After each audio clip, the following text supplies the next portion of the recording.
So thank you for joining us. This is Bly and Holly at 34 Vampires, and unfortunately this was the scene that met Bly one morning. When he went out to our car, it was parked outside Ninja Warrior at Wigan, and somebody basically had put a rock through the window, and all they'd taken was 2 pairs of gloves and a phone charger. So all that mess for that. And expense as well. They'd been in the glove box, obviously the alarm had gone off, and they'd not actually even bothered going in the glove box. They'd just gone in the middle compartment between the front seats. The works van was parked next door to it. That hadn't been touched. But yeah, you can see the absolute mess that they've made of the car, which has been an absolute nightmare to try and get sorted, sort of being new to the area and things, trying to find places that would be able to sort it for us quite quickly.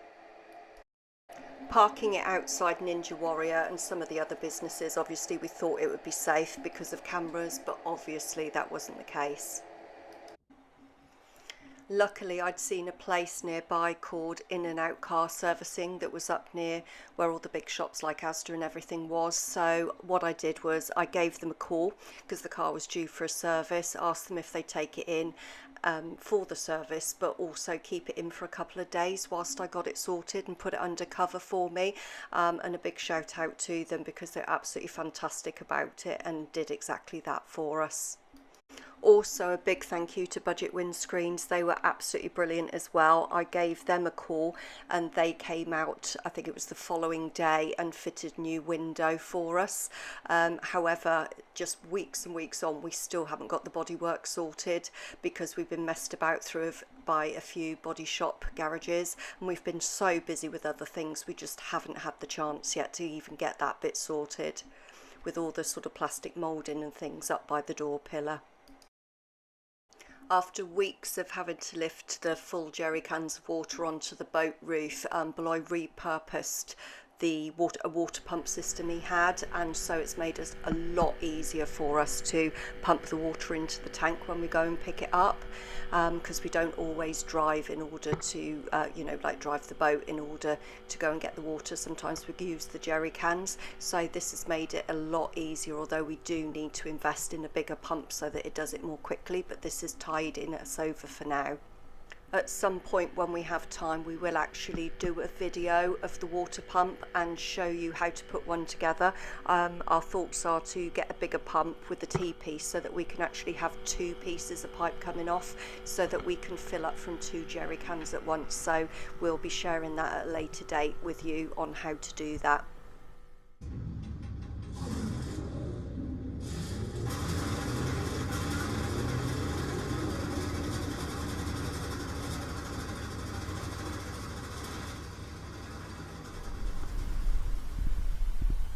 The engine actually was fine. What we were actually doing here was, because we decided to go back on ourselves after what happened with the car, it meant going through several locks, and then we still didn't know where we were able to turn because we couldn't find a winding hole on the map. So what we actually did was decided to pull the boat back about 200 yards. There was a really narrow area where I'm guessing there used to be a bridge. So what we actually did was pull it back through there, and pull it back through just before the angling lake, where we were able to turn the boat and then get on and cruise back towards Crooke.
So we stopped more up at Crooke, so it's Crooke Village by the Crooke Inn pub, and as you can see it was pretty stony along part of the towpath by the edge of the canal, so it took a little while in order to find somewhere to actually get the mooring pin in. But yeah, we got there eventually, and we were pretty much opposite the pub here. We didn't actually realise that the boats opposite, you can sort of see to the right hand side of the image, there's one that's got sort of almost like a yellow tarp across it. These were actually heritage boats. There were two of them there, and they were fuel boats, which we didn't actually know and couldn't find anything about them online either. It was actually a really pleasant mooring spot here because obviously, like I said, we were opposite the pub, so we were able to go over there for a few meals. And as you can see to the left hand side as well, there was woodland, and there was lots of fallen wood there that we were able to go and saw up to keep the boat going, because obviously now that we're getting further into the sort of autumn and winter, we're going through a huge amount of wood. It's quite surprising how much we're going through because we've got the stove on all day, and yeah, just basically eats wood.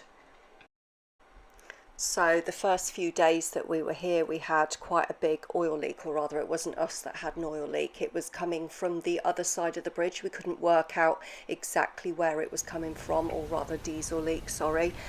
So we're guessing it was probably coming from one of the boats, we just couldn't see where. So we did report that to CRT, and for several days we were having to keep spraying the water to try and disperse the diesel a bit, because obviously if that sits around your boat, that can have a negative effect on the paintwork. So after a couple of days, I don't know whether CRT actually came out or not, but after a couple of days that all dispersed, and there wasn't any more of it, but that was a bit of a worry for the first few days that we were there. Obviously as well, you know, having wildlife around as well, because there was a domestic goose there, it's always a worry when there's diesel out in the water, because obviously they're swimming in it, they're drinking in it, they're getting it on their feathers, and obviously the fish as well. So yeah, always concerning when you see a lot of diesel in the water. So here as well you can see the Crooke Inn, really nice place to go and eat. They do the pie and a pint, I think it's like £9.95 or something, that you can have Monday to Friday, so we obviously took advantage of that a couple of times during our stay. And also it was Halloween during our stay as well, so that was really nice to go and see the pub decorated as well.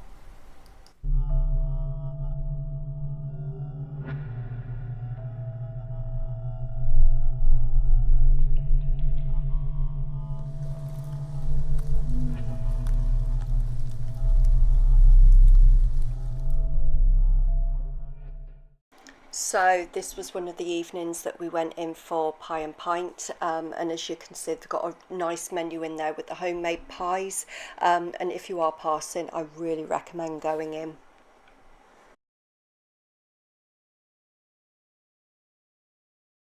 So the next day, the weather wasn't, you know, good for drying clothes and things, so I had to do something that I really didn't want to have to do, which was sit outside a laundrette, which was at Robin Park, which was back near Ninja Warrior, not very far at all. It took minutes to get there, but obviously having to sit in the car and wait and watch washing go round isn't sort of like a fun idea when you can be getting on with other boat jobs and things. But trying to put washing out on the stern at the moment, not only does it get in the way, or hanging it out on the rotary line, besides that as well, it's just not drying, and it just causes so much condensation as well. And you know, after a couple of days it's not dry, and you know, last thing you want is it starting to smell. So looks like we're in the seasons where yeah, have to start taking the trips to the laundrette, which isn't much fun. Although it does give us a bit of time to be able to sit down there because we've been so busy. And as you can see here, while I was sat outside the laundrette, I could see the bit inside the door panel where the car was smashed, where the rock went through. Yeah, they've damaged a bit of the inside of the panel as well, and car's still not fixed. We'll get around to it. It's just after being let down by several body shop garages and so many other things to do at this time of year, it's just not a priority at the moment, but it is something that we will obviously sort out and get fixed when we do have time.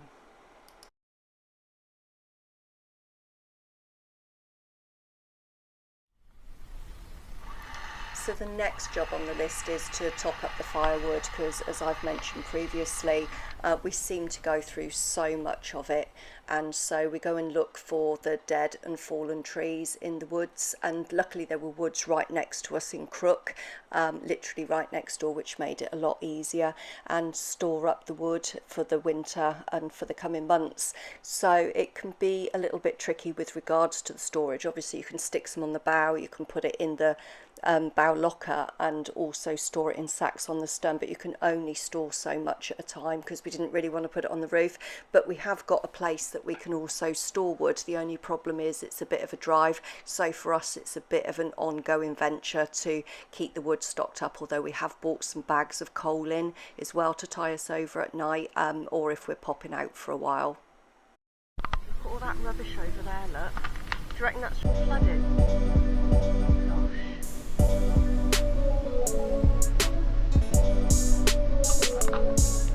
What do you say, with the Douglas over here?